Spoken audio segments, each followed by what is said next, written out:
Wunjo. Wunjo's blessings.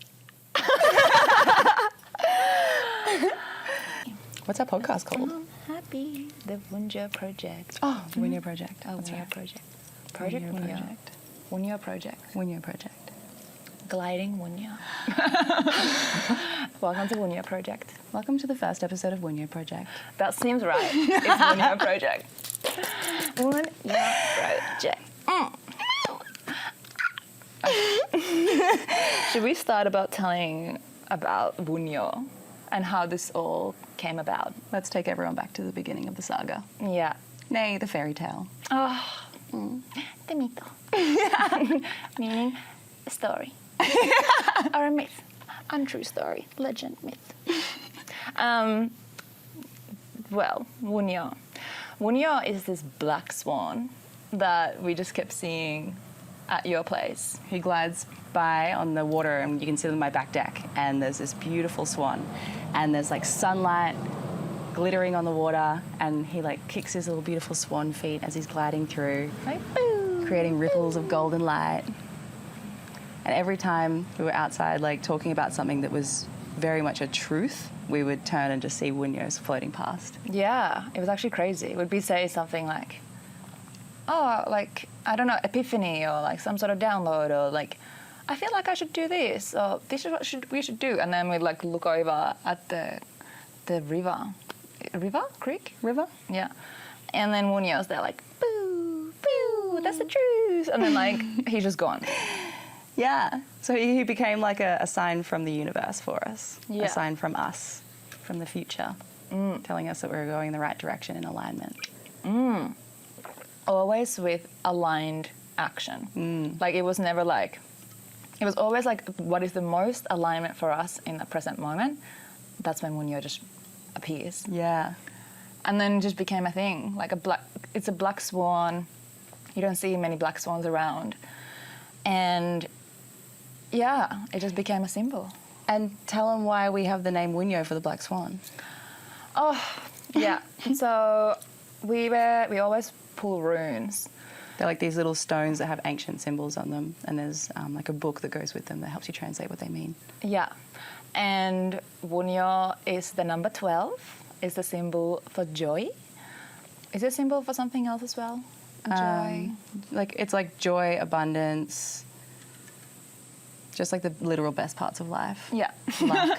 Wunjo's blessings. Wunjo's blessings. All about like prosperity, luck, abundance, joy. Just froth for life. And then why did we start calling it Wunjo? Did I just Because Wunjo rune is the rune of joy, and we'd get so excited when we pull the Wunjo rune, and then we would get so excited when we see the swan. So I think there was a connection made there. And then it started rhyming with my favorite word in this whole world, which is mignon, which means cute in French. And one day I was just like, Wunjo, mignon, mignon, Wunjo. Yeah. Oh, yeah, that. Mignon. And then we did this painting, because I had this painting that I had covered up. I decided I didn't want it anymore the way it was, and I painted all these like sorbet orange and pink and yellow colours all over it. And it was just sitting on the canvas or somewhere, and Sonia and I wanting to paint together. And then she saw that one and she was like, and I was like, yeah, we can paint on that. She was like, oh my God. And then we did this beautiful painting with like words all over it, and we each did one of the Wunjo swans facing each other, and their necks are all nuzzled in like, oh. Perfectly puzzle piece. Ducked in. I love docking. Should we explain docking or later on? Go on the rabbit hole, babe. No, when we're on the rabbit hole train, so let's just fucking continue. So docking. So I watched Interstellar. I've watched it that many times in my life, but because it's like 3 hour long movie, I just never had the attention.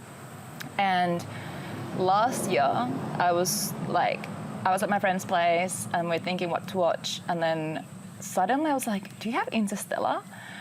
And my friends were like, yeah. I was like, let's watch Interstellar. And I was like eyes glued to the screen. The whole 3 hours, I was obsessed because it's quantum physics, different dimensions, like past, present, future intertwined. And I was just like obsessed. And then this one scene at the end where this spaceship is trying to land to the landing plate and it's trying to dock, and like, you know, it needs to spin as fast as the landing plate so that it can land, it can dock. And then there's this one part when it's like the spaceship's like a little bit damaged and it's trying to dock and it's like docking, but then like the little claws to dock is going like, Wouldn't attach. yeah, it didn't attach. And I was Docking, like, unsuccessful.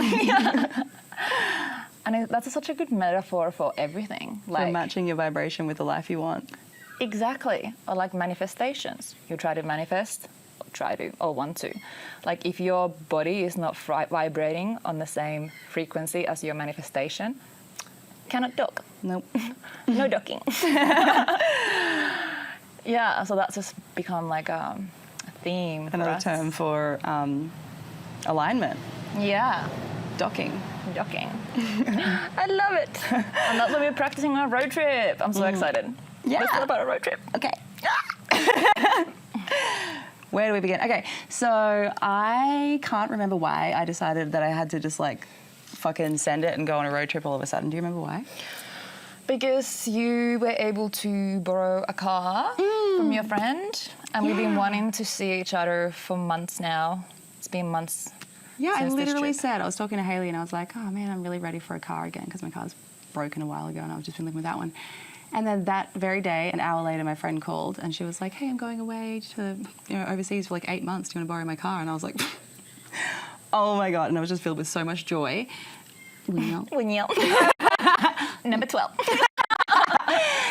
And I was filled with so much joy. And then I was just like, Sonia, oh my God, I have to come down on a road trip. And we were going to like go on an art tour together and like do all these fun things. And then we had this like conversation right before I came where Sonia was like, I can feel there's like a vibe, but I don't know what it is yet. And I was like, okay, well, we'll just both be open to it. We'll just chat and it'll come through if it comes through. And it did. And we ended up in this really funny portal of a conversation where we were both like in the exact same energy. We were laughing and bawling our eyes out and crying. That was And we so were funny. going, it felt like we were going through a breakup. And we were like, oh my God, we're going on totally different adventures. Are our paths detouring now in different ways? And it was like, honestly, from the outside, so dramatic, like comically So dramatic. I was like, we're still going to see each other, right? Like, still best friends. Yeah. And we were both like just so like at peace with letting go of whatever we were letting go of, even though I don't even know if we were fully clear of what we were even fucking letting go of, but we were letting go of something. And we were both so on board with it and so happy to just be in the unknown and just see what brings and what comes. And then we realised that we were just breaking up the idea of, because Sonia had one idea of an art tour in her head and I had a different idea of it in my head, kind of thing. And we were like, oh, these are not the things, like we're not doing this thing together. They did not dock. They did not dock. So then I guess what happened was we let go of any expectation. And so then it was like, okay, maybe I go on this road trip myself because I've had this really strong calling to go on a road trip. So I was like, I'll come and see you for a bit and then I'll just like fuck off. And we were like, okay, cool. That's fuck off. And then I was like having these visions of like what my road trip was going to be. And I was like, oh yeah, cool. And then got to Sonia's and I just felt like I was on like the biggest holiday ever. And Sonia was like, I really feel like we're meant to be doing something together. And she was like, we're letting go of that, but I still think we're doing something together. And then so we opened up to the possibility of that. And then this like energy came through us of like, yeah, let's go on a road trip together. And we don't even know what, like don't even know what we're going to do. Let's just fucking go. Yeah. And then before you came here, we both had been like seeing Sydney everywhere. Oh, yeah. So we were like, seems like we have to go to Sydney. Like, Yeah. I never had a desire or like massive excitement to go to Sydney for some reason. No, same. It's like my least favourite city, no offense to Sydney. But now, maybe it's not. I had the best time fucking ever. It's not my least favourite city anymore. Yeah. Sydney, you copped yourself an upgrade. Oh, absolutely. And then, and then there was like, just after Christmas, one of my friends came into town and he was with a friend who's now my friend. And then like they left to go somewhere for New Year's and then they came back just before my birthday. And then we were talking about like tattoos. And then he was like, oh, I got this tattoo. And then he like pulled his shorts up and there's a frigging Wunjo symbol. And I lost I was like, what? I was like, that's the rune. That's Wunjo. And he was like, what? I was like, the rune of joy. He's like, yeah. I was like, what? I was literally like freaking out. I could not believe that that was like another sign. And my friend who has this tattoo, he lives in Cronulla. So then before you came here, then this brand messaged me like, hey, I saw that you and Esther are going on an art tour. This is before we had the breakup phone call. Yeah. But the breakup of ideas phone call. And this brand is based in Cronulla. And she was like, hey, if you are in Cronulla with your road trip. And I was like, perfect, because I was going to Sydney. We were going to Sydney anyway. And then, and then I was like, okay, it's a sign. We need to go to Cronulla for whatever reason. And then this whole thing happened. I thought, I'm not even going on this road trip anymore. And you're just going to do your thing and like have like your little soul journey mission. And then, we go back into being at mine for a couple of days. And then we were like, yeah, let's go on the road. But like no plan. Zero plan. Let's just jump into the car, surfboards, snacks, creative stuff, and just see what happens. See what happens. We had no idea where we were staying. And we, to be honest with you, had no budget for accommodation. We were literally, if you can think of going on a road trip with no money, think about having less money than that. And then maybe you're close to what we did. Yeah, absolutely. We put ourselves on the edge of survival and had the fucking best time about it. It was so fun. And like doing it with like such a close friend, like someone you absolutely love. It's like, we were constantly helping each other like transmute any like feeling of uncomfort, like coming back to like the center and peace and harmony. We cannot hide from each other. Like no. We can read vibration, like we're human lie detectors. No one can lie to us ever. People think that they do, like they've convinced themselves that they're getting away with it, but we're like watching the entire thing, seeing through. Yeah. So we can do that with each other, obviously. So when one of us is feeling away, imagine feeling the way that you feel and also knowing 100% for sure that the other person can completely see you and feel it as well. Yeah. It's quite like it puts you in a really vulnerable state and forces you to be in your absolute truth and in your authenticity. It's really cool. It's really cool. So the whole trip we were just like, oh, I see this. What do you think? Oh, I see this. This could be a solution how you can overcome this fear or whatever, or like da-da-da-da. And we're constantly just like having each other's backs on like certain situations. Because we have the same vision and mission and goal and desire to be the most aligned, true, out of our own way versions of ourselves to live like our best possible lives and have the best time ever. So we know that, like, I know it's really important to Sonia to find one of her blocks. Like if there is a block that's coming up or an ego thing that's coming up, like whatever it is that you want to call it, a shadow thing, all the same thing. If there is something like that coming up, I want to hear about it. She wants to know and say. Tell me. I want to transmute that as soon as possible. Get it out of the way. So there's like that mutual goal. So even in moments when we're feeling like a little tender or raw or vulnerable or anything, it's like this mutual knowing of just going in the same direction. And so we're so open, so we transmute things so quickly because we're so willing. We're moving in the same direction as it. And we don't get so weighed down by the idea of doing it because it's not a big deal to us because it's just part of life to us. It's just a way of being. Yeah. Man, I love that so much. I wish that upon everybody. Yeah, to enjoy being triggered. Yeah. Yeah. That's it. Oh, to enjoy being triggered. Life is triggering. We have a full spectrum of emotions. Why not experience it? Yeah.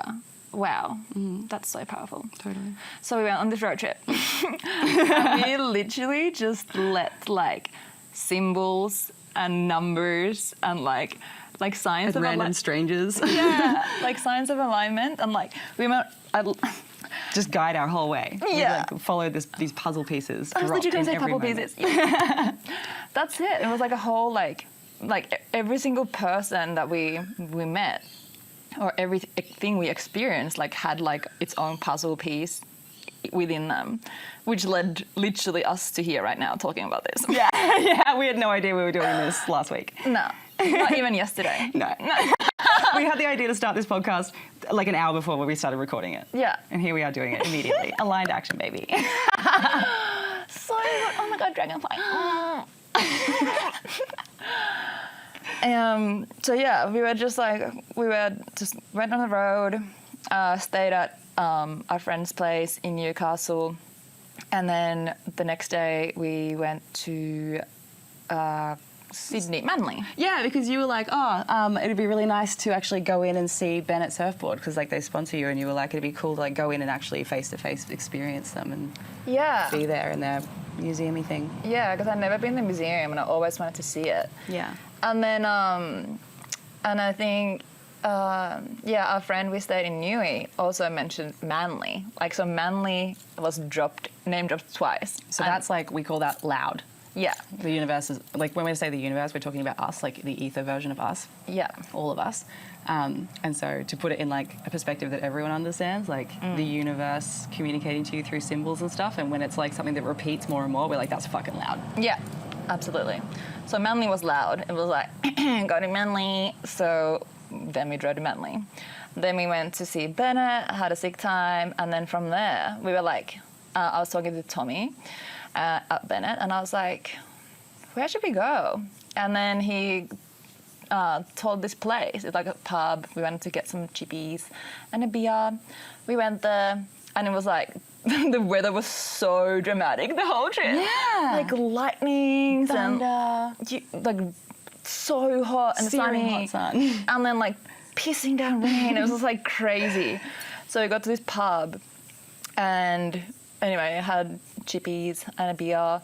And then after that, we're like, I don't know what to do. Yeah, good, sweet. I was like, we don't know where we should go. We just like jumped into the car, and then someone had mentioned a beach where there could possibly be surf. So we just jumped in the car, and then I drove past. We started driving, and then I saw my friend who I met in Crescent last year, and I was like, that's my friend. And then we stopped, had a chat, and then he said, oh, I just had a sick surf in Manly. There's like cute little waves, it's offshore, and I was like, well, we're thinking of going to this blah blah beach, I can't remember the name. And then he was like, oh, well, now with this wind, it would be on shore, so just go to Manly if you want some like clean baby waves. We're like, yeah, clean baby waves sound good.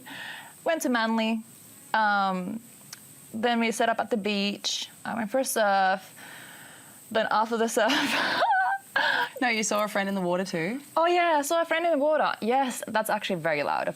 That was a big sign. Big part. Yeah, my friend paddled out, and also haven't seen him in months.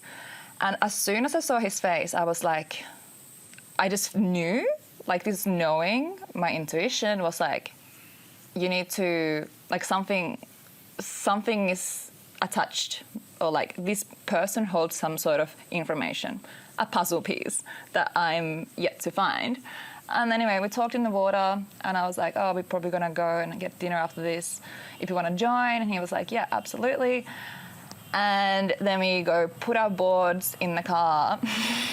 Esther, like, I was like on this like planet B, like was not in this present moment. Like my mind was like surfing somewhere else. And then I just remember hearing Esther being like, oh, here's the key. That's what it sounded like. It's like, blah, blah, blah, key, wah, wah. Remember, the car will lock itself if you don't hold on to the key. And I just heard like, blah, blah, blah. I'm going to the bathroom, blah, key. And I was like, oh, yeah, sweet. Anyway, and I was getting this sand off my... just before I need to add this bit in, I walked off, I handed her the key, and I had this like little thing in my eyes. I was like, is she's paying attention? And then I gave her the key, and I was like, it'll be fine. And I walked off, and I saw the entire future, and I was like, nah, she'll be fine, just have faith, it's all good. And then, anyway, go on. I went to the toilet, came back. Yeah. Literally like 2 minutes go by, and I was like, because we're parked in Manly, like I'm just not used to like traffic and like cars and stuff. So like if the boot was open, like a car would have hit it. So I was like having it kind of close, and I was getting this sand off my feet, and then suddenly I just hear like kutunks, boot shuts, and I was like, And that was the moment I snapped back to the present moment. And I was like, the key. I'm getting goosebumps now. Oh. The key. And I was like, no. I was like, Esther's going to freak out. She will freak out. How are you going to get in the car? I was like, shit. I was like, okay, well, maybe I'll just like, did I hear a little, like maybe the key fell on the ground? I literally was like crawling in the ground, like, no, it's nowhere. And I looked in the car. I was like, I can't see it in the car. Maybe it's in the ground. Went back in the ground. And I just realized that I have put the key into the boot. Like when Esther was like, oh, here's the key, pull up. And then it was in the car. We're locked out. I'm wearing like wet swimmers. I had a towel, luckily. And Esther had a jacket. It got so cold suddenly. Yeah. The sun was going down fast and we had no idea where we were staying yet too. We were thinking we'd go park up somewhere and set the car up. And Esther and I'm literally just like leaning to the car hand crossed. I'd been gone long enough that like Sonia should have definitely had clothes on. And she was standing, I was crossing the street and all I could see was her standing next to the car with a fucking towel wrapped around her shoulders. And I was like, just walked up to her going, what happened? And then I was like, and she just looked at me and I was like, the keys are in the car. And she just nodded and I was like, you're not joking? And she was like, no. And I was like, okay. And then I just went into problem solving mode. I was like, can I break into the car without damaging it? And I was like, okay, I need a coat hanger. And then I went off to find a coat hanger and I was like, that's right, the locks are not those old school ones that just pop up anymore, they're sideways locks. I was like, coat hanger's useless. Plus it's just not really great to like do that to the car. No. Then I came back and I was like, we're going to call the locksmith, we're going to ask a guy for a number. And then Sonia's just like, I can't believe you're not freaking out. And I was like, no. Yeah, you were so surprisingly calm about it. Yeah, and the only thing I can think of is the fact that I have a teenage son, and when like things go wrong, like quote unquote wrong, everything's always like a teachable moment or an adventure in itself anyway. But like when things seemingly go wrong, instead of just exploding about it and getting nothing done and traumatizing him for being honest and truthful about the situation, it's better to be calm and go into a loving problem-solving mode, because then you're not traumatizing anyone else for making a mistake, because people get so afraid to make mistakes and fail because I think everyone's been blown up about it. And it's important to me that he always continues living life without being scared of failing it. Yeah. So then I just learnt through that intention not to blow up when things go wrong, because it's not really anyone's fault. No one intends on things going wrong. Shout out to Nella. I love that. And I was also, when you were saying that, like, you know, when things go quote unquote wrong, I was like, things always go right. Things Always go right, yeah. exactly the way you're meant. Like, even though you don't know it's the right way, or like this is, because everything is meant to happen exactly the way it happens. Everything happens for you, not to you. And You're always in the right place at the right time. always. So we're like, okay, cool. Let's ditch this coat hanger idea. I kept being drawn to that guy in the bus stop. Yeah. But there was a different guy in the bus stop. The bus stop was calling me and I could only see one guy at the time, and the other guy hadn't got there yet. The guy that I was perceiving that was going to be in the bus stop hadn't arrived there, but future me was like, bus stop, bus stop, bus stop. And you kept saying to me, like, that guy in the bus stop, and I was like, there's no, like, Well, there was like that. one guy, but he wasn't the guy. Like, went up and said something earlier and he was very like, And then I turned around like a tiny bit more and saw on the other side of the bus stop, there was a guy there now. And I was like, that guy at the bus stop. And his name was Doug. Shout out to Doug. Shout out to Doug. Biggest shout out to Doug. Such an angel. Fucking love Doug. I know. He's the best. So I walk up to him and I was like, hey, can I please borrow your phone? We have locked ourselves out of the car. And he looked at me like a little bit suspiciously at first, and I sat down on the bench next to him to show that like I'm going to be here with you the whole time with my body language. And he was like, okay. And then handed me his phone, and then I was explaining like blah, blah, blah, and I was like searching for a locksmith, and then, you know, we were kind of just doing the locksmith thing, and he was being so lovely. Like, I was on the phone on hold and had to call and fucking search for different people and blah, blah, blah, and he just didn't have his phone on him for ages. And he was like, oh, I got nowhere to be. He's like, I literally just was on a walk and sat down here for a bit. And he's like, I don't know. And then he's like, what made you come over to me? And like, we made a joke about the fact that he was a guy on a phone and we needed a phone. But then I was like, no, but like your vibe was like really beautiful as well. So we just came over and felt safe asking Doug. And he was glowing in puzzle piece. Yeah, he was. Like, he really was. It was like this whole puzzle piece alignment glow. Yeah, we had the best chats. Yeah, I ended up having the best chats. We were talking about surfing, because like when that happened, obviously the surf started pumping, and I was like, I wish I was locked out with my surfboard. And then we started talking about surfing, and then we started talking about like passion and like, you know, like what do you like doing for living and like for your fun and your hobby. And yeah, we had the best chats. Anyway, so we got the locksmith. Yeah, and he was a fucking angel as well. He was such an angel. And he arrived with this car, and the number plate was 44. It was. What does 44 mean to you? Stability, security, alignment in those senses though, like not being overly secure and overly stable, like the perfect amount. Yeah. So here, this guy rocks up with the number plate 44, and we're like, because the car didn't, like, it kind of looked like he could be the locksmith, but also didn't. Like, it was like this There was no, like, logo Oh my on God, a cute little butterfly just flew past. Hello. And then, yeah, and then he, like, just comes out of the car, and he's like, oh, like, tells that he's the locksmith. We end up having, like, the nicest chats, and he, like, let us in, and we had like the exact amount to pay for this locksmith as well. Holy shit. So we were like kind of low-key stressing about it, because like it was so meant to be that like all money income was like just like There and then gates. not. Yeah. You know, like it's just like the money came in exactly when we needed. Yeah. And like it was the whole aligned with the whole theme of this road trip about like trusting and just like and using what we have at hand to create our reality, not sitting in a place of like, oh, if we had this, we could do this instead. Like we were in the present moment with like what we've got. And that gave us the most joy and So fun much and joy. excitement. It was like inspiration. filling our own puzzle. We were like, okay. It's like it just like called us to have like creative problem solving. It's like, Constantly. okay, you can't do this. Where's the coat hanger? No coat hanger. Where's the phone? Toots. It was so good. And then we got in the car, and then my friend who I saw in the water, he was also glowing in puzzle piece earlier. I called him, we're like, hey, and I was like, 'cause the whole time, did we wait like an hour or 2 hours? Like so long. I think, yeah, a couple of hours went by through that Yeah. whole saga. And I was wearing like swimmers, and I got so cold. And I was like, maybe I can ask if we can maybe stay there, take a hot shower, you know, like I always love having people at my place, like if they're visiting me, and like I always invite them to like park up at mine or stay at mine. You can take a hot shower, there's towels. And I always know that like, you know, whatever you put out there, it comes back to you. And this was one of those moments.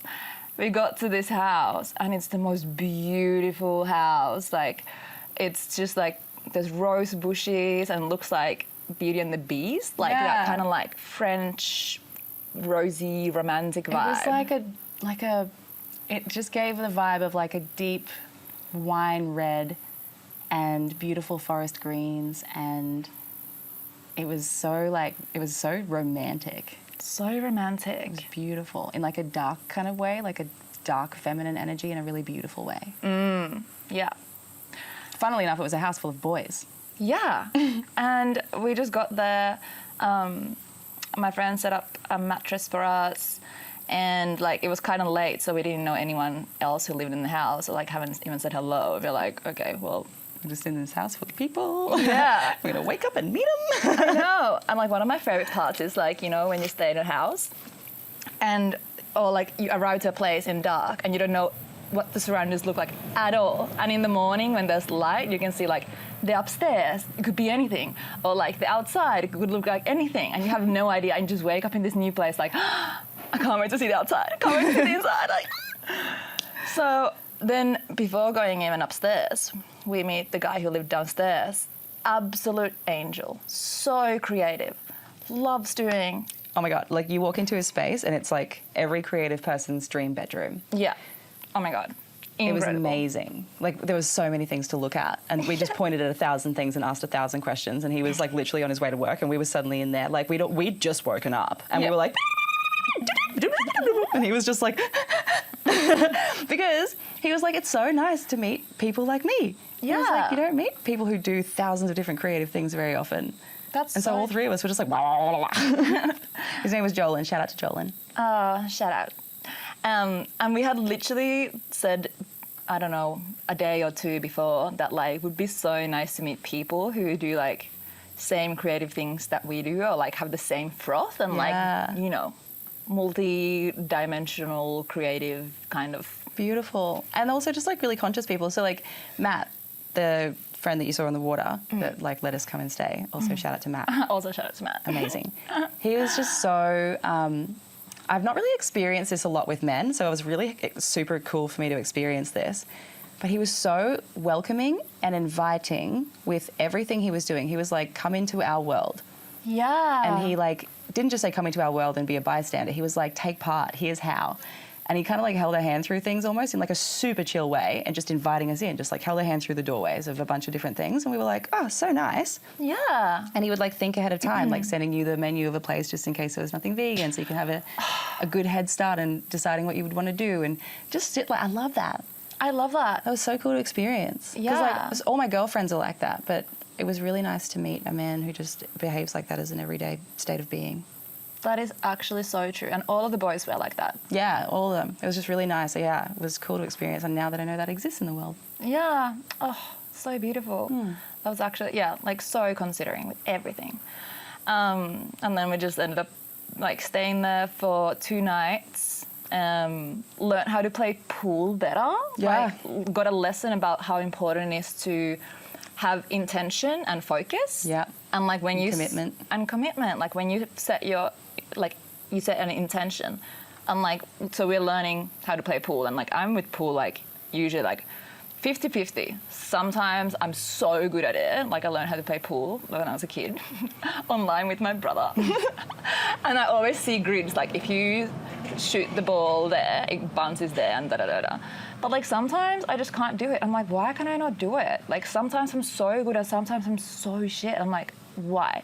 So then they gave the answer, being like, okay, and they literally visualized like where you hit the ball because this is the grid. Like, Yeah, they gave us like good ways to see it in like my mind's eye and my imagination. yeah. That was really helpful. And they were just like sinking balls, and I was like, whoa, this is crazy.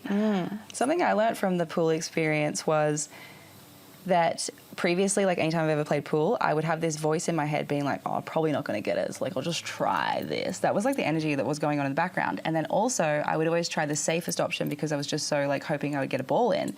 But then because I was like, but while doing that safe shit, I'd always actually wanted to just try the fucking trick shots. Because in my head, I'm like, I can see that it could go in that hole if I hit it against these 3 different walls, whatever. But then I just didn't know how to like make it happen. I just kept doubting myself, and for some reason didn't allow myself to just play and find out. And then since the boys were so happy to show us how to do that stuff, I got so excited, and we were playing pool, and even though I was like fully just sucking at it all, I was going for all of those shots. Like I didn't care. Like I was just wanting to have the fun shots and practice them, and that was really cool. I feel like I got over myself in a bunch of ways by this whole pool experience. Yeah. And then we also learned how important it is to breathe. Oh yeah. So like setting an intention, focusing, and also breathing. Like, are you tense? Like, what are the thoughts going in your head? Like, are you already like, oh, it's not going to go in? Like, you're literally manifesting that not to go in. And then if you're feeling tense and if you just want to like, okay, let's just finish this game, boots, like nothing goes in because you're not doing any of those things. And also, you're probably not breathing. So we literally like visualize like breathing in and like attaching the breath into the ball and like doing like a toots. And guiding it. And it just works. Yeah, it's incredible. Yeah. Attention, focus, and breath. Who knew? Yeah. Everyone knew. That's it. Wow. So we stayed at the boys, and then it came to the point where it was time to leave their place. And we were kind of still just like, should we go to Cronulla and do that shoot from the chick in Sydney that reached out? And then we decided that, yeah, we're just going to fuck around and find out and do it. And then you messaged her about like somewhere to stay, and she was just like, oh my God, yeah, like we've got this room downstairs and the whole house basically, and, you know, going for a drink after work. Yeah. Let yourselves in. It was so aligned. So and then, beautiful, generous. yeah.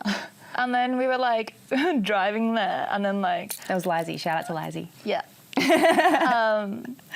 And then we were like driving there, and like we put like Cronulla on the maps, and like, you know, when you go through Sydney, there's tunnels, there's roads, and Esther's like, Sonia, which way? I'm like trying to like quickly like navigate, and then I see like number 44, like, you know, it was saying that like 4.5 meters is like the max limit of the tunnel or whatever, and I was like, oh yeah, this is the right way. I didn't even have to look at the maps. I was like, I knew from the number. I was like, yeah, this is the right way. And then we get there, and this house number is 38, which has been also really prominent for us. Yeah. And I was like, yeah, this is exactly the number where we're meant to be. It's like cycles ending and so much abundance, all your hard work coming your way kind of vibe. Yeah. It's just like beautiful. And the house next to the one that we were staying at had, or it was like a couple of houses down, it had 44 on their front lawn, but it was like the two biggest, gaudiest fours you could ever see in your life. Yeah. It's like when you go to a wedding and it says like just married in that giant fucking lit up text across a floor. Yeah. And we were just like laughing. It was like so comical. So loud. So dramatic. Yeah, so dramatic. We were like, oh my God, okay, we're in the right place. It was so good. So then we did the shoot, and it was really fun, really beautiful. And then after the shoot, we were like, let's just like chill. We chilled at the place where we did the shoot, and then we like did Reiki and like just had a little breakfasty snack kind of thing, and just like fully like regained the energy. I feel like because the whole trip we'd just been like transmuting, like just need to chill in the sun because it's been like raining kind of every day before that day. And then we just got into the best energy. I did Reiki on S, and like then what did we do? We just went back to the crib. Oh yeah, chilled there for a little bit. Yeah, and then we're like, well, what now? Next place. And we're like, I don't know, should we? That's right. This is how we get into Wunjo project now. Because we were like, let's just go sit under those trees, because we saw some, like, when we were pulling into the street that we were staying in, Sonia was like, man, all the trees around here are so big. And there's a park, like, just down the road. And we were like, okay, like, let's just, like, go to that park or something and put our rug down and eat some lunch and journal and stuff. And then we were both, like, kind of driving towards and past the park and just looked over, and it, like, we were like, it's not it. And it just wasn't pulling us in. And I was like, it's giving, like, swampy vibe. And and because I had thought that we were just going to the park at the end of the street, I didn't put the GPS on, and we drove past it, and straight away I was like, okay, well, I'm just not going to put the GPS on. I'm going to set an intention to go to that really pretty tree forest that you spotted on the way into town. And this pretty tree forest, when we just like got to Cronulla, like I was just like, it was so beautiful. Like something Sansui or something, the area. I can't remember. Just in case anyone wants to go. Anyway, go on. I remember I was just like literally looked over, and it was like sunset time, and it was like the whole forest was golden, and it's a big golden trees, and I was like, you know when something's so beautiful that like you lose your breath. Yeah. And I was like, there's a tree. Look. And then you were like, what? I'm like, the forest. And we're like, whoa, we're driving in like this golden forest. It's like, welcome. It was incredible. It was amazing. So I set the intention to go there. But when I'm driving, like I was looking at the GPS more and like being really aware of the cars around me and stuff, but I'm not really that good yet. I can practice this, but I'm not very good yet at remembering like where I've been. And when I'm coming back to somewhere from a different direction, it's almost like I've never been there before. So I just let my body drive. I set the intention of where I wanted to go and just literally let my body drive. And I was talking to Sonia, and I would like turn corners and go straight and like choose a direction through roundabouts and stuff, literally just by not having a say in it at all. Like I just took myself out of the equation and let my body do it. And we got there and I was in awe. I was actually shocked. And I was like, what the fuck? Oh, that was so cool. And there was like the traffic lights when you were like almost gonna put maps on, and then you were like, I don't know where I'm going. And then I looked. That's right. I was like, nah, maybe this is a bad idea. Yeah. And then I looked over at that building that was like on the corner of the street that we were just about to turn into, and it said something about crystals. Yeah. It was like, and then you got so excited, and I was like, okay, that took me out of that. And I was like, cool, let's keep going. Yeah. And I was like, but this is exactly where we're meant to go. It says crystals. Yeah. So we just, and then we got there. And immediately we could feel the energy in the forest. We were just like, whoa. It just like wrapped us in this giant hug and like just pulled us in. And we put like our picnic rugs down and set up, ate some lunch, got cozy. tapped into the energy all around us, went and like held onto some trees and stuff for a bit, meditated, journaled, had epiphanies. So many epiphanies. And then Sonia saw this guy, looked like Tarzan, walking, and he was like picking up things. And she said that like he was kind of behind her, but her head just turned like doo and like locked on. Yeah, as if someone just like grabbed my head and I was like, look at this direction. And then my head was like doo, and I was like, oh, and I was like observing this Tarzan guy, and he was like picking up like little things on the ground and like looking at this intricate details, and I was like, he's like us. Yeah. And then I just kept like looking at him, but I didn't want to interrupt Esther because you were like journaling or something, like this download was coming through, and I was like, okay, when you're ready with that. Anyway, so when you were ready with that, I was like, Esther, this thing happened. And then pointed the Tarzan guy out. And then I went on to journaling, and then you were like observing him. And after like, I don't know, an hour or something, I was like, I feel like we need to go talk to this Tarzan guy. And you were like, yeah, he has a puzzle. I kept seeing a visual of us just walking up and sitting next to him and being like, hey. Yeah.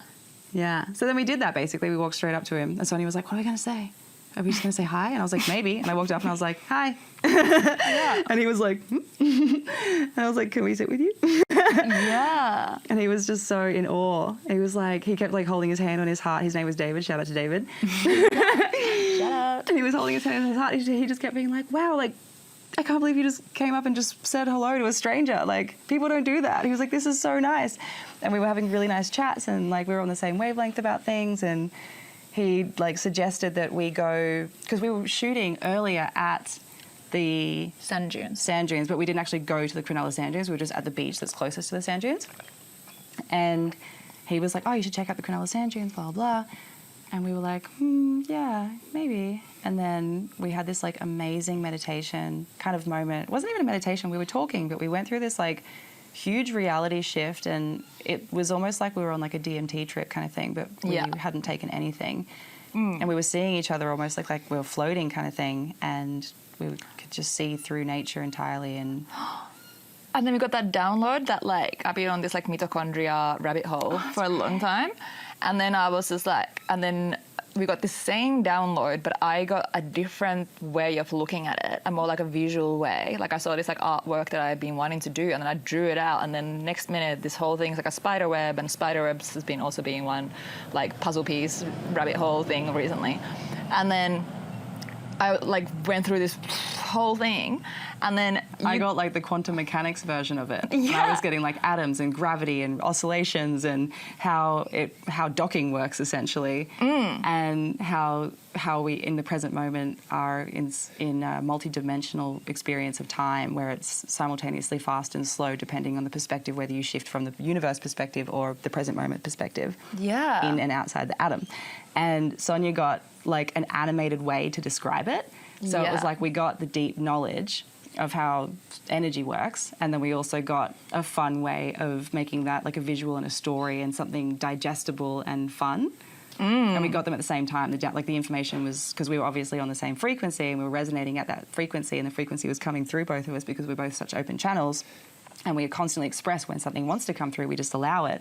So next thing you know, we're both just there like blah, blah, blah, journaling in silence, and then we were like compared notes, and we were like, whoa. And I love that we looked both kind of stopped at the same time. Yeah. Like slammed the pen on his journal. It's like, yes, I understand life. I know the meaning of life. I know how it works. I know how time and gravity work. This is the way you bend time and bend things a lot. This is how we instantly manifest. This is how we dock. Reality is made up. Oh my God, it was so perfect. It was so perfect. It was really cool. And then we were like, I'm going to check this quickly. Oh yeah, nice. We were kind of like breathing in the sun and having just another moment of silence with nature. And then Sonia and I were kind of like, what do you feel like doing? And I was like, oh, I could like go somewhere, see people, have a beer maybe, go play pool, or like also have some like alone us time or something like that. And then she was like, I kind of feel like I'm satisfied. I could go home. And I was like, yeah, I'm satisfied. I could go home. And then we were like, cool. And then we got excited, like, let's go home.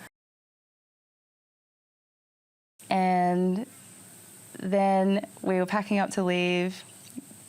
getting back towards the car, and then Tarzan Man crosses our path again, and we hadn't seen him in like an hour at this point. And he was like picking up rubbish around the park, and he was like, "Hey, I sent you a list on Instagram of places," and he's like, "But you should really check out the sand dunes for sunset. It's like really beautiful." And we have been just talking about tiny granules. It goes And into we were that. talking about the sand dunes. We were talking about the location we had shot at that morning. And about like mitochondria and like the meaning of mito and meaning of chondria. And then like we're talking about like atoms and tiny granules. And how we were in a blue and green day. We're both wearing blue and green. Yeah. And those were the colours we were seeing. And then at the sand dunes, the sky was so blue and the trees were so green. I kept noticing that all day. Yeah. So, yeah, because when I was first saying, like, asked what you feel like doing, and then you were like, oh, like, could go and, like, play some pool or, like, you know, get some dinner. And then I was like, before that, I had gotten so excited, like, after the whole, like, epiphany about this world. I was like, I could go home. And then I thought, like, I had this feeling that I'm so keen to go home. But now when you said pool, I'm keen to play pool. And then you got excited. I was like, now I'm excited to go home. So we switched excitements. And then that's when Tarzan guy came in. And then he kind of like settled it for us. He didn't mean to. Like, he didn't know what he was doing, but he was like talking about the sand dunes. And then we were like, okay, let's go to the sand dunes. And like we were driving there and I was like thinking about excitement. And I was like, so that was my excitement. Like I follow my highest excitement. And I was like, and this, now I feel like I'm in the unknown. I feel like I'm in the neutral zone. I don't feel like there's a no or a yes. I'm just floating. And then Sonia was like, reminded me of how we always pivot. And just because something is exciting in one moment doesn't mean that you have to follow it with attachment. yeah, because the excitement can change in a It minute. can change in moments, yeah. And then that felt like such, like, you know when something is just exactly what you needed to hear? Like, it just locked into me and I was like, oh my God. And suddenly I felt so excited about going to the sand dunes because I realised that we were amidst a pivot and, like, why was I thinking about the other option? It wasn't even the reality I was choosing. Yeah. So then I just got, like, really excited about the sand dunes and we headed for the sand dunes. We tried to get to the sand dunes. We couldn't find the sand dunes. And then I got lost in this maze. Yeah, it was like a full-on suburban labyrinth. And then we kept seeing like 88, 7-Eleven, like 444, 333. Like Yeah. literally everywhere. I was like, yeah, this is exactly where I'm meant to be. Yeah. So we were kind of lost and then we ended up being like, oh, we just want to go to the toilet. So we went back to the beach that we'd shot at, which Sonia had been thinking about that beach calling her like all day as well, like that going back there. And so we were like, oh, whatever, let's just go, like went to the toilet. And then she saw like a bolo, like a bowls club near the beach and was like, oh, there's a bolo there. And then I just suddenly felt like so keen to be inside out of the wind for a bit, having like a beer and some chippies and playing pool. Yeah. And we were like, okay, cool, let's follow that joy. And then we didn't know anything about like where we were going to stay or if we were going to park up anywhere or anything like that. We just suddenly felt like we had to go to a place and have some chippies and beer. And play pool. And play pool. So then all those places nearby were like closed. And then we're like, okay, well, where's the nearest one? And we started driving there. Could not get a car park. It was impossible. And I always get a car park. So I was like, okay, this is a sign. Like, clearly we need to park a little bit further away and just like have a little journey to this place. And then we finally got a park. We started walking and we started walking like different places. because like we were previously in like a pretty silent bubble and we've been transmuting so much energy and every like pub we walked past was like a nightclub vibe basically. It was like, oh my God. The sun hadn't even set yet and everyone's fucking lit. And we were like, no. No. Yeah. No, Thank you. It's not for dogs. No for dogs. And then we finally got to this RSL. Is it RSL? Yeah. Yeah. Like a pub Yeah, pub. kind of thing. Yeah, I finally got this pub and I walk in and it looks like this hotel lobby. I'm It was like, giving airport. yeah, airport hotel lobby vibes. And we're like, random. But like it sounded more quiet. And I was like, okay, cool. And we like checked in, started walking to find where we order food. And then it was so loud. So loud and so busy all of a sudden. So busy, so loud. And we were like, whoa. And we were both just like sleepwalking. We're like, okay, let's just not get attached to the sound. and just find. We kind of went into a comical state and just started laughing about it. Yeah. Anything, like when something got really overwhelmingly loud, we'd both just be like, like something starts beeping and we look at each other and just laugh. Like normally that would be like, It's like a survival mechanism. Like, that's the best way to handle anything, just like a little bit of laughter. And then we finally found a place we can order like beers. Then we were like finding where we can order food. Like we asked this guy, and there's like no places to sit outside on the balcony where we kind of wanted to sit. And then we started walking to this place, and then we got to this like, everything was white. It looks like you can't sit here unless you wear white. yeah. Today we wear white. Yeah, and I was like, is this some sort of like VIP? Are we at a lounge wedding? kind of thing? Yes, in someone's venue. And then we were like, nah, and you were like, nah, I feel like it's this way. And then you just like led us through this white space. And then we found the place where we order food. And the line was super long. And we're like looking at the menu while we're lining up. And then we got this idea. Yeah. What was it again? The puzzle piece. We were talking about making a podcast episode about ADHD, bipolar, and schizophrenia because we both have ADHD and we at least have that angle of it, but get a lot of downloads about the other ones as well. And we were like getting excited about that. And then we were getting excited. Oh, the My puzzle school piece. project. Yeah, what? Because I did a school project. It was a mental health project like a couple of years back, and then I was talking about this like. No, wait, before that. Hold on to that. There's one step before that. Oh. Sonia was like, it'd be really cool if we just like looked at the ground right now and there'd be a puzzle piece for us. And then we both like looked at the ground like this, and she was like, we should leave puzzle pieces. And I was like, oh my God, I've always wanted to do Easter egg things for people. And like then you were like, oh my God, my school project, go on. Yeah. So my school project was this like kind of multimedia like thing that like, you know, there's like different platforms where people who are watching this show that can get like puzzle, kind of like, you know, clues, and they can be part of the thing. And then we're like, whoa, should we do something like that? Like, it was the most exciting thing. You'd said it all day. Can't wait. This is our vision. We want to find like little sustainably degradable things that like don't harm the planet and leave fun synchronistic clues out for people. So anyone who like loves our podcast or loves everything that we do, fuck that word. Oh my God. Hope, please. Cancel that. Cancel hope. So we are creating a reality where we're able to make these cool puzzle pieces and kind of like leave clues, like show videos of like maybe the suburb that we're leaving it in or whatever. And then when you find it, like you don't take it, you leave it there, but you take a photo of it. And also you try and think about maybe what was I just thinking about when I saw the puzzle piece, or where am I right now? Is there anything joyful that's led me here, or something I could follow, or something like that? It kind of brings you into this place where you're observing your reality so much more from a present place, looking for fun clues from the universe. So that's like really a great place to be internally. It leaves you in a really happy, beautiful, peaceful state of mind. And it will also just be such a fun game to play with all of you. Oh my God, so fun. So we got so excited. We're like, oh, so fun. Got to the counter, ordered. We were like, oh, can we please order these? Like exploding of joy. And then got the buzzer. And then, Sorry, I just remembered the vibe. We're both just like, biggest smile. And the person's like, oh, and I was like, we were like ordering pizza and chips like was the best thing we've ever fucking said. It was so funny. And then like we got the buzzer, took our drinks, and then we were like, well, where do we sit? Like everything's full. And then this guy was like kind of looking, we're like trying to get into this wide dining area place where we did not want to eat. Like it just looked like boring, so weird. And then he's like, well, there's downstairs. Like, if you guys want to go, it's more quiet. We're like, more quiet. Yeah. Let's go there.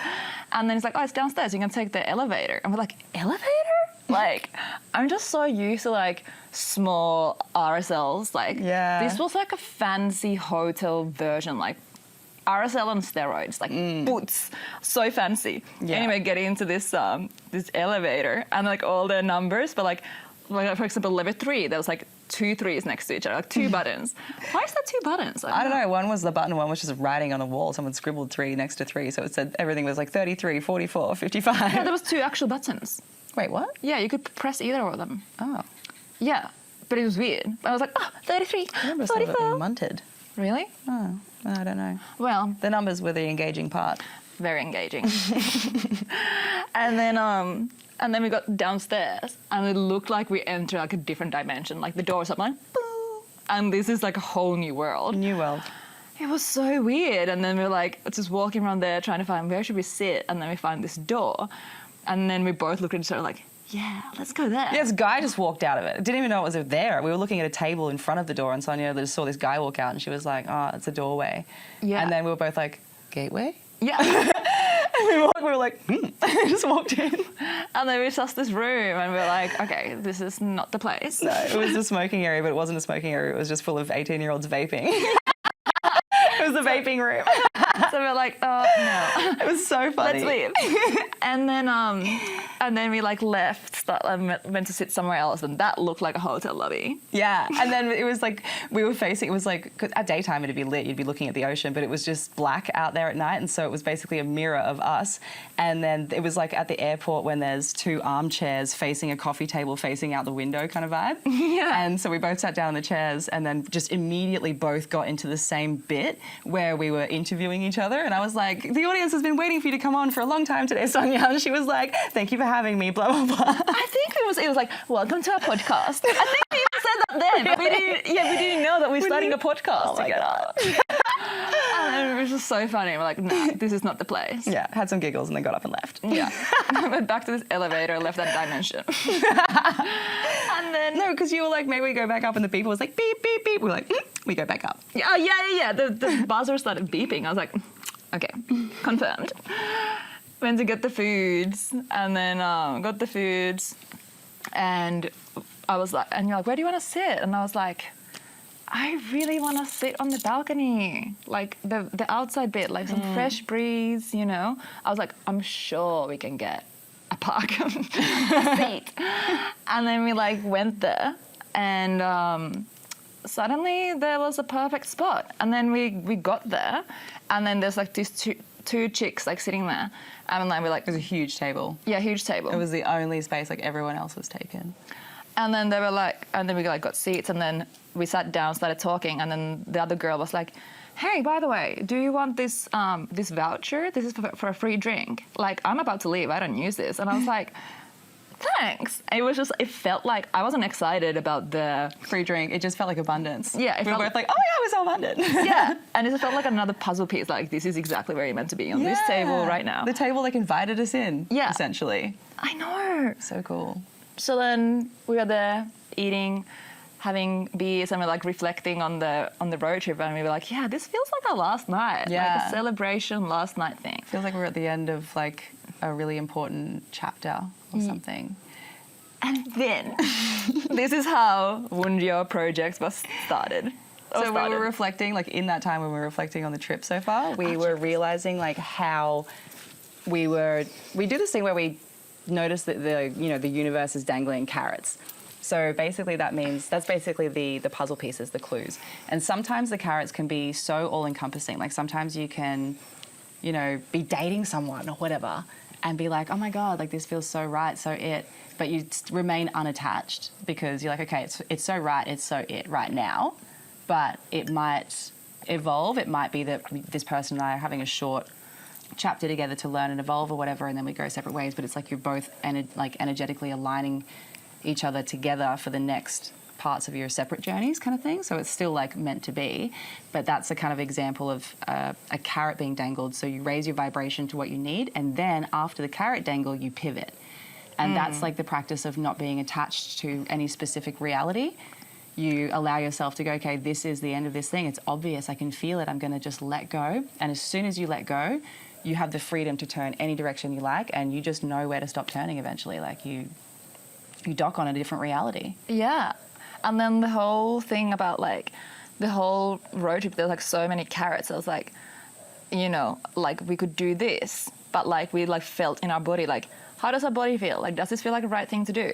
It could be like almost a thing. It's like the same feeling as like you've been applying for this job, and then it's your dream job, and you go to the interview, and the interview person is actually so mean to you, or like they do something that you're like, ew, like, ooh, but then you're in your head like, oh my God, but I feel like this is my dream job, like I want it, but like something in my body is telling me it's not the right place. That's a carrot. And what happened while you were getting ready for that interview is that you were energetically saying yes to the reality you actually want to call in, and it just so happened to be like that specific job was what was on your path, available at the time to get you prepared for the thing. Yeah. And then you have all the epiphanies that you need to have, and then you're ready for the next actual thing. Or the next fucking carrot. It's an ever presenting journey. Pivot, carrot, pivot, Yeah. carrot. It's just like the whole thing is about like, you know, just like even though something feels so good and you're kind of like, oh, but like this job could pay me millions of dollars or whatever. As soon or as like you feel that good shift into something that's like not quite it, you gotta listen. yeah, you gotta listen. Even though like on paper this thing would make more rational sense, or like, you know, how we like to be safe in the rationalize things. But then your body is just like, nah, this is not the thing. And that's the feeling you have to follow. And that's why we just love carrots. Love them. Love pivoting. So yeah, anyway, how do we get into carrots? We were at the table. Where were we? What table? Oh, Wunjo project. Oh, Napkin. yeah. That's right. We're at the A little fly. big fly. That was a bitey fly. We were reflecting on how we were doing such an amazing job at being hyper present and being really observant of reality around us, as if every single thing is communicating with us, because it is. And taking what action felt physically the most aligned with whatever felt the actual best with our bodies. And that, we were like, wow, we changed our lives in 7 days. We were realizing that for a long time now we'd been sensing that there's going to be like a week we spend together where we learn how to just change our lives like entirely. And we really find the thing that's going to help us make a really big difference in the world to create a better reality for a lot of other people. And we'd spent, you know, already like, you know, weeks and weeks and weeks catching up. We go through these little like portals where we spend a week or two together at a time and just transform massively.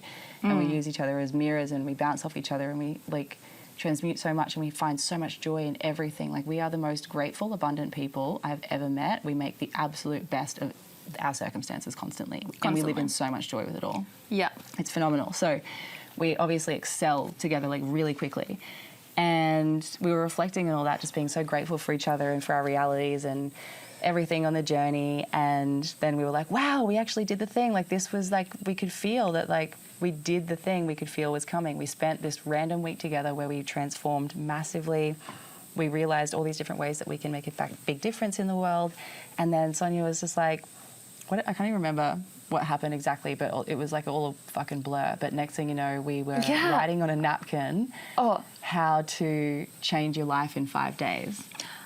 I remember how we got into here, because like when I have an epiphany, it feels like everything blanks for a second and all the memories from the future, past and present are like in a spot. Like I feel like my brain's like in the middle of a spider web and all these things are like, all the little like dots are like, you know, dewy raindrops, and they all like go like zoop, the puzzle comes together. Yeah, the puzzle comes together. And I was like, I'm getting goosebumps. I was like, because you have been like, oh, I feel like I want to make a PDF and put it on my website. I don't know what this PDF is about. Yeah, I was like, I'll just wait till the inspo comes through, but I can feel something brewing. Yeah, and I was saying about like, I feel like it's something we do together. Like it's something that we're going to film together, create together. I don't know, but it's something that we're making together. And you're like, let's just set the intention that it's going to come. And then it landed. It fucking landed. On that table, docked the most docking way you can dock. God damn it. We docked so hard, we went down a wormhole into another reality entirely. You would have thought we won the lottery. Oh, we did win the lottery. We did win the fucking lottery. We did win the lottery. We truly did. So we were like, oh my God, we're making this into a thing that can help so many people in so many different ways. Like it can be a course, and then it can be this, it can be that. Like all these different things. And we were saying yes to all of them and just feeling so excited and writing it all down and writing down all of the biggest like puzzle pieces, the big standout points from the trip, all the fun ways that we want to like connect with everyone around all of this as well. Like we want to be so involved in so many things, and all these beautiful ideas were coming through for that. And we were just like squealing and giggling. And then we were like, fuck, let's just go home and listen to a reality. And then we literally basically skipped down the street. We went to a park for a minute and danced for a little bit. And we were, like squealing the whole way back to the car, and we got fuel and we were like singing along to Gwen Stefani. And then the cockroach Oh my God. So that's when we decided, like when we were walking home, like walking the car, we're like, yeah, we're going home. Yeah. And it was like 10 p.m. Yeah. like, this is the 5.5 hour drive ahead, let's do it. And we're like, we just need to go home now and create this reality where we just like got so excited about. Yeah, and there was so much energy in us. So much energy. And then like, you know, like S was driving and we started listening to a podcast, and maybe like 5 minutes in, S is like, oh my God, Sonia. And I'm like, what? And then there's a cockroach crawling on her leg. Oh no, it was on the steering wheel. Like I was holding the steering wheel in front of me, and then I just see this cockroach like go across the steering wheel, and I was just like started freaking out, and then saying like, oh my God, Sonia. And then I saw it go behind the steering wheel, and then when I couldn't see it anymore, it was even worse. I was like, and then I started like hyperventilating. I was like, okay, I'm gonna open the windows. And like in this moment, we also started like, we entered into like the big Sydney tunnels. Like, you know, those tunnels just go for fucking ever. Like there's no way out, nowhere to stop, nothing like that. And you like stopping to get a cockroach out of the car in that kind of scenario would be fucking stupid. Yeah. And instantly I was like, this is literally a chance right now to transmute the cockroach fear. Yeah. And also to just like not resist the reality that I was in, because we learned that previously with a spider that taught us that in the bathroom just before the trip. We can get back to that later. Anyway. And so like Sonia's in the back like staying really fucking calm because she's also fucking terrified of the cockroach, but she knows that I'm driving, and she's like, oh my God, I have to like tap into Esther's channel and calm her down. And I'm there just like, yeah. when I was like, I'm not resisting. I was like, I'm letting go. The cockroach could be here. It's fine. And then I was like, Sonia, I need you to give me something to like put on my leg. And then I was like, just in case I need to swat the cockroach away. And then she hands me like a jumper, and I was like, not a jumper, babe. She like hands me a fucking toiletries bag, and I was like, not a toiletries bag. And I started pissing myself laughing. So I'm like hyperventilating, got tears in my eyes, and I'm laughing because she hands me a toiletries bag. And I was like, a journal. And then I found a journal, perfect. And I gave it, I was like, Ma! And I'm like, okay, just calm down. And I was like, okay. And then I heard you hyperventilating, and I was like, okay, what can I do for you right now that's gonna calm you? And I asked that to Esther, and then Esther was like, oh, look at the spiritual meaning of cockroaches. Because we learned this with, so we had to transmute spiders earlier. I forgot that we did that. I love us so much. Because the reason, like, I am a massive fan of, like, you know, small spiders, fine. Big ones, make me a little bit uncomfortable. And I moved into this new home recently, and sometimes there's this, big, like, size of your hand spiders. And I was like, and... Is yours on? Yeah. Oh, it is. I forgot there's two lights, and I just saw one. I was like, oh, at least yours is on. Oh. Sorry, I freaked out. Go on. Oh, the microphones are on. Yeah. So then, we Googled the spiritual meaning of spiders, and they're like femininity, creativity, harmony, balance, like all the good stuff. So then that kind of helped us get over the spider fear. Yeah, we gave them like a new rep. Like they weren't scary anymore. They were aligned with our goals. Yeah. So it's like when you see a spider, you're like, it's you sending yourself a message of a different dimension, being like, hello, here's a spider. It means like, blah, blah, blah, you know? Follow your creativity. Yeah. And then same thing with the cockroaches. What was there? Like luck and abundance? Yeah, cockroaches were like, you know, resilience, and like after a long period of having to be resilient, so much abundance and stuff like that, heaps of luck, prosperity. And no wonder that they came on the end of the trip. Yeah. You know. Yeah. And so she's reading that out, and I'm just there like still like, but it was making me feel a lot more calm and excited. And then I was like, okay, cool, I feel grateful. Thank you, Mr. Cockroach, for running along the car. Yeah. And blessing us. I remember I kept reading as long as I could feel like your like energy calming. Like I've read this first thing, I was like, okay, quickly, second one. I was like, oh yeah, so in this Chinese mythology, cockroaches are like da-da-da-da-da. And then it was just like... It took me out of the panic, and I started going into my imagination, watching like the mind movie unfold of like what you were saying. So that was good. That helped out of the panic. Yeah, and then like we literally... And then I appreciated the cockroach. Yeah, that's what. You transmuted it so fast into appreciation. And also me, because before you freaked out about the cockroach, I felt something on my head, and I knew it was a cockroach, and I was like, don't panic, but like in the back of my car, like in the, like I like... I was just like trying not to freak out. I was like, what was that? I was like, no, it was a cockroach. Okay, remain calm, because if I start freaking out, you're gonna freak out. But then I was like, this same situation happened for you like 2 minutes later. So I was like, So like me reading that out loud to S was also so helpful for me, like learning that, and then I transmuted also the meaning and like the association and the emotion that I attach with cockroaches. So that was fucking cool. Yeah. That was So awesome. cool. That was really cool. And yeah, then we came home. We Loved had to relax because we got home like in the morning. Yeah, 5 a.m. We just slept and chilled.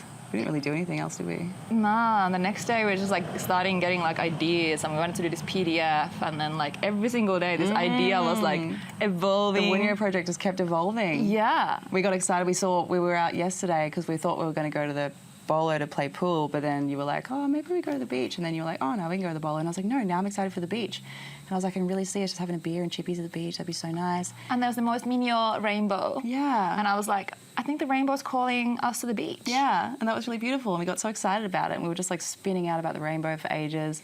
And then we got to the bottle-o and we thought we only had enough money for like 1 or 2 beers between us. And then the 6-pack was like $9.99. We were like, Soleil. So we got that. And then while we were waiting for our chips or beer or something, no, we weren't waiting for our beer. We were waiting for our chips. We had like all these visuals, and Sonia was like having these puzzle pieces from designs she'd seen in her mind for other things all clicking together to be the branding for our website. Yeah. So now we have this whole website brewing. And it's based on the painting that we were talking about at the start of the episode, where the 2 swans are like together that we did. And so she's going to recreate a version of that. Yeah. And this whole website is going to just have like all the stuff we create together. Like this podcast is going to be linked in there. There's going to be like PDFs and like we want to have a digital photo downloads. album of fun photos of us too, because that'd be so fun. Yeah, and now we're planning like retreats. We're gonna have like retreats that was like based on pivoting in the present moment. Yeah, like no plan, like kind of like we like put the thing in the like in the description what's the retreat kind of holds, but the whole idea is to transform your life. Yeah, and like live by alignment and understand how to. We're gonna show you.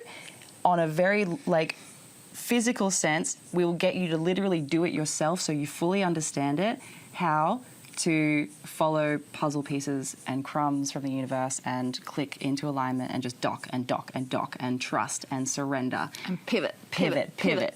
Follow the carrots. And it's going to be so fucking like unknown, like, because we can't plan that shit.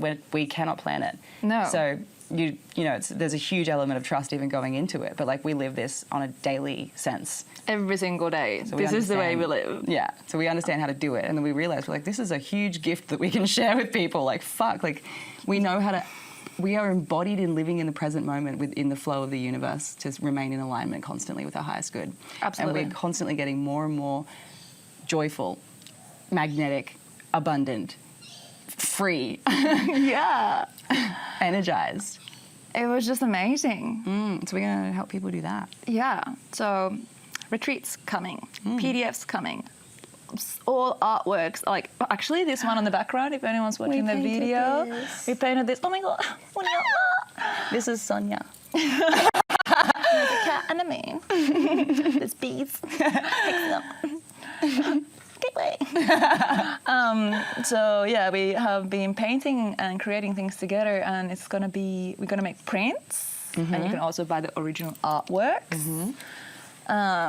So much stuff that is fun, like fun creation, understanding how to like be joyous and loving and trusting in every single situation, and just follow your passion, follow your knowing, follow your intuition, and like just follow like the whole idea about this puzzle piece thing is like we started off this way, but like the whole idea is for you and everyone to find their own puzzle pieces in your everyday life, and just to like see the magic that's floating around us. And also we want to really encourage people to find a like-minded friend to do this with. And I know like some people find friends really easily, other people get really intimidated with the idea of trying to make friends and don't know how. So set the intention and drop any stories in your head of you not being worthy of finding a friend. I have to turn off my alarm. Wow. That's so funny. Yeah, when we were like writing the napkin, for the project, it was like step 1, find a friend. Yeah. To do the whole like transform your life in 5 days thing. Yeah. Because it's so important, because you're like constantly being with someone that is a mirror to you. Yeah. A It mirror speeds for up the you. process so much, and you realize So how much you can. Fix that. Oh, thanks, babe. No problem. You realize how much there's so many elements of yourself that you would never see if you didn't get to bounce that off someone else, or if someone else didn't mildly trigger you, or they weren't able to call you on something like a shadow that you couldn't see in yourself, or whatever. Like, it takes so much longer to get to where we're at if you try and do it yourself. You can do it yourself, but we're not built as a species to work alone. No. We're meant to be more like bees in a hive, kind of Yeah. harmonizing together with the same kind of goal in alignment. So it's time to kind of let go of that reality of, if you're holding on to it, of like, it's hard to make friends as an adult, it's hard to find like-minded people, I'm always alone. I need you to let go of that now. That, if you keep telling yourself that, is officially the reality that you're just choosing to create. So if you hear this, it's almost like, you know, you're putting yourself, through me, on notice to pay attention to these thoughts when they come in, and to realize that you can let go of that reality, and you can meet people anywhere by having conversations with, if you just notice someone in a park. Oh, there's a bee that made an infinity symbol as S was like talking like. I love it. Yeah. So you got to, like, you know, get out of your comfort zone a little bit more, and start to I love love it. yourself, and start to Oh, perfect. trust that, you know, you will meet aligned people, and start having conversations, or try hobbies that you've always wanted to try, and see who you meet there, because someone else might be throwing themselves out of their comfort zone. Or Sonia and I will probably have, you know, even in the comment sections on our videos, if someone says a comment that's cute, that stands out to you, you can be like, hey, what city do you live in? Like, where are you? Yeah, let's go on a road trip. Yeah. Fun. And they're like, oh, I don't have any money. I was like, that's the whole idea. Yeah. Let's make it work. Yeah. We're not saying like, there's no more telling yourself that you can't do something and you're not ready. You can do anything, absolutely any single time of the day. I know. Yeah. It's just like, it doesn't matter of your surroundings, your circumstances. You always have the choice in the present moment to take the aligned action, what feels good in your body and what excites you. And I know that might sound like, if you're really far away from that being a reality, it might sound like not true at all. It might sound so inconceivable. But But it's very true. we have come from places where we have nothing. We have everything, we're so abundant. But if you look at us on paper, in the context of the way that people currently live in the world and the current values of the common collective, it looks like we have nothing. It looks like, you know, it makes no sense to people how we can live like this. Yeah, It makes absolutely no sense how we can be so abundant and also be in this place. But it's because we've shifted our realities internally, and it's reflecting in our external reality faster and faster every day. And soon we're going to be in a very, very different physical reality to this, but we're enjoying the current physical reality at its absolute peak every day. And so the mindset is a huge part of it. Yeah. And I think like so much it's like that is stopping people is the fear of money. Yep. And because like we have attached like money being security. And when I was doing my uni degree in Australia, I was paying like insane uni bills every 3 months. It was anything between 8.5 to 13.5K, 3 times a year for 3 years. Like, and I remember paying my last uni bill, and it was like $13,500, and I paid it, and I had $1.85 in my account, and I was the happiest. I was so happy. It was like my last invoice, because I was like doing full-time uni and working full-time. Absolutely cooked my nervous system and my body, like from like overworking, overdoing. It was like this survival thing. Like now, if I would do it, I probably would, you know, I would definitely do it in like a more sustainable way. But like, You have to learn it. Yeah, but I'm so grateful that I did it that way, because it taught me that money means nothing. You can always make it work, and it always will work when you trust it. Yeah, and you use your resources at hand and get creative. Yeah, very creative. And Creativity is problem solving. Absolutely. So yeah, that's how Wunjo project was born. Yeah. And this morning we just decided to, instead of just the website, let's just make a podcast. Why not? Yeah, why not, babe? Send it. I'm so happy. I'm excited. Should we go now? I reckon. Okay. That was perfect. Sweet. Well, nothing exists yet, so eventually when there are show notes, check it out to see if anything that we've talked about is in there. Yeah. Oh my God. Wow. Whoa. This is so cool. Maybe we'll We just like start. it when you bless our energy, but please don't touch us. But it's like an infinity symbol. I know, I'm so grateful. I love you. We hugged on the wrong side. Oh, sorry.